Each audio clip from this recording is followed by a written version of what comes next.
Hi everybody, my name is Jane Czaja. I call myself Jane Crochet because people don't know how to pronounce my surname when you see it written. And I'm going to tell you today about another favourite cushion. I've got so many favourite cushions. This is another one.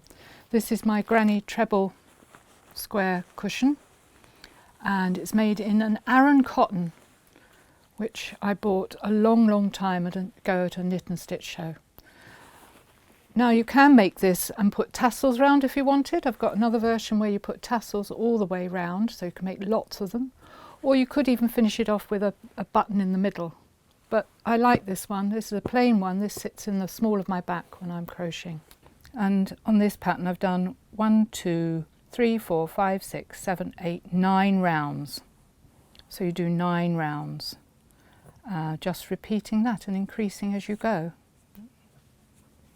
So when we've got our 9 rounds and you fasten off, you've got one piece and then you've got, make a second one and you've got your second piece.